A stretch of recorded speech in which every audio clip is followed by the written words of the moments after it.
What's going on, y'all? It is your boy James here. Hey everybody, it is your girl Melissa. We are the Answers Uncut.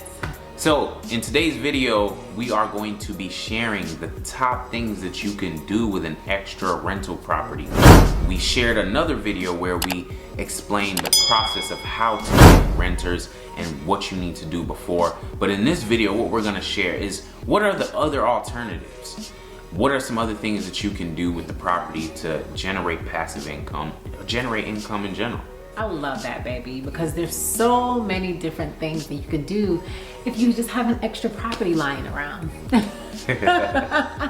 So what's one of the first things we can do? So the first thing that we can actually do, or that you guys can do, is do it the way we did it. We're pretty chill. We don't want no smoke. We don't want too much work. So we rented out the traditional route with traditional long-term renters. They signed a 2-year lease with us. They pay their rent on time. We collect the rent. Yada, yada, yada. We don't have to worry about cleaning or anything like that until they move out. And for numbers' sake, guys, I mean, literally the property is literally paying for itself and literally doubling because we're earning what we would have been paying in rent as passive income.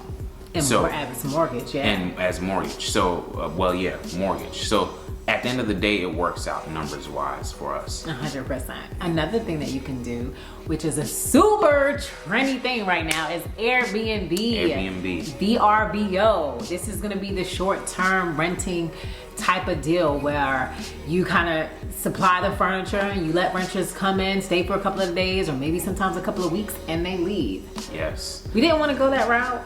Because of the location and, you know, currently... The location is perfect. The location is perfect, but at the same time... But it's an hour from us. Yes, and it was going to take a little bit more. We'll probably end up doing an Airbnb or something similar in the near future. But for that particular property, we wanted a more traditional, more passive, easy, hands-off approach. But yeah, Airbnb is a great way to make a lot of more income. It does take a little bit more management when it comes to cleaning, you know, booking and all of that. But you know, there is an upside to that as well. 100%, because a lot of times you can make a little bit more profit. Yes. Although there is sometimes a little bit more risk. All right, guys. So I got a phone call, right? Yes. And somebody was like, hey, my name is Rebecca and I'm representing an insurance company and we want to rent your home. And I was like, great. And they are willing to pay a premium. A premium. Flip side, they wanted 8 people. 8 people. 3 adults, 5 children, 4 chihuahuas, and a guinea pig. Premium. That's like 10, like what? That's like, I don't know. That's like 15 beans in the house. We were just like, that's just too much poop for us. That's just a lot going on. Way too much.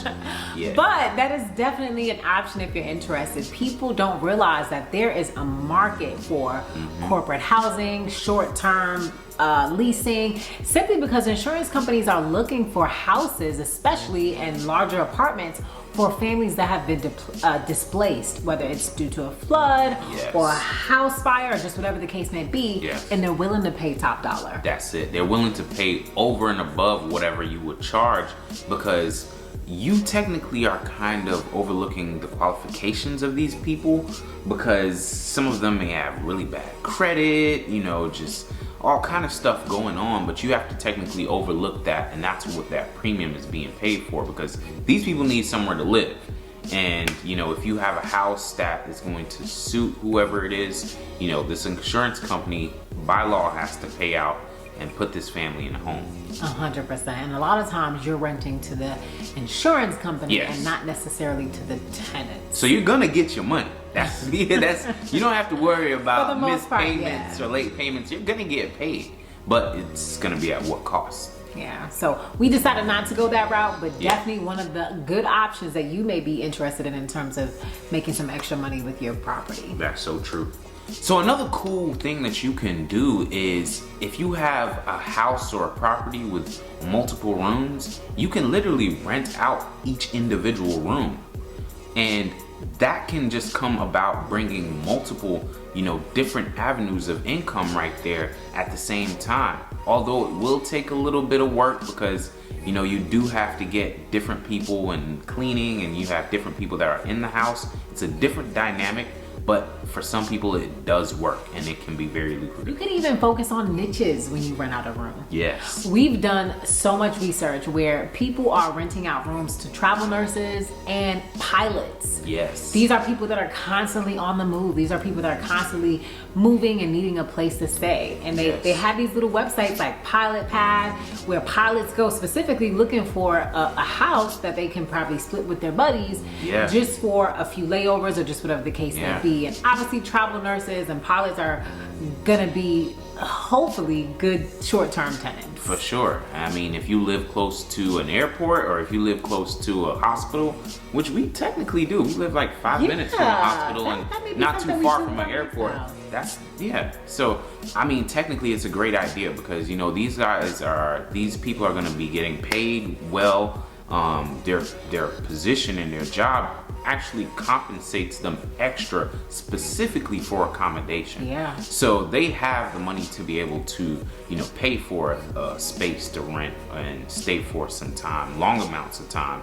So if that's also an option that you're interested in, it'll be definitely a great avenue. Definitely. Well, that's really all that we have for you. Until next time, you can also turn your house into a strip club. No, just kidding. I'm just joking. Turn it to a strip club. Really? We are just joking. We love you guys. Make sure you are subscribed to our YouTube channel. And if you found this video valuable, make sure you show us some love. Thumbs up. Drop in the comments. Let us know what you think. And let us know what you did with your rental property. That's right. What have you done? If you have a property, if you're looking to get a property, you know, what are your plans for it? Just go ahead and share below. We want to know. We may even be able to pick up some tips too. Yeah. So until next time, guys. We are the Answers Uncut.